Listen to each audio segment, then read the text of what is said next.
Buongiorno e ben ritrovati con una nuova edizione del TG Flash di New Sicilia.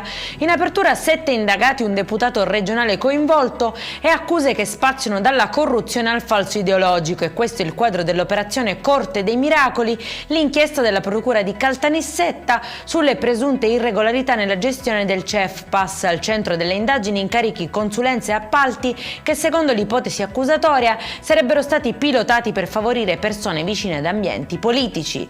Si chiude l'incidente probatorio sullo scandalo dei referti istologici all'ASP di Trapani. La perizia depositata parla di un sistema sanitario privo di controlli adeguati, con gravi carenze nel monitoraggio degli esami e nella gestione dei pazienti. Al centro dell'inchiesta circa 3.000 referti consegnati con ritardi anche superiori a 8 mesi. Sono 19 gli indagati, tra medici, infermieri e operatori sanitari. Ora gli atti passano alla procura, che dovrà decidere le prossime mosse. Scattano 2 fermi per tentato omicidio aggravato per la folle corsa avvenuta nella notte tra l'1 e il 2 giugno a Taormina, quando un'auto si sarebbe lanciata contro un gruppo di giovani all'esterno di una discoteca, ferendone 2. Le indagini avviate dopo la diffusione di un video diventato poi virale sui social sono ancora in corso per ricostruire tutti i contorni della vicenda.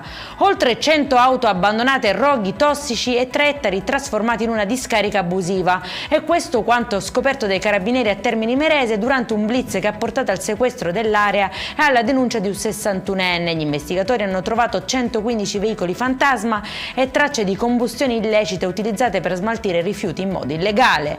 E in chiusura, attirata da un annuncio online che prometteva prestiti facili a tassi agevolati, una donna catanese ha versato 400 euro per ottenere un finanziamento da 2.000 euro. Dopo il bonifico però i presunti intermediari sono spariti nel nulla. Le indagini della polizia hanno portato alla denuncia di 2 uomini già noti alle forze dell'ordine, accusati di aver orchestrato la truffa. Per questa edizione è tutto, prossimo appuntamento alle 19:30, buona giornata.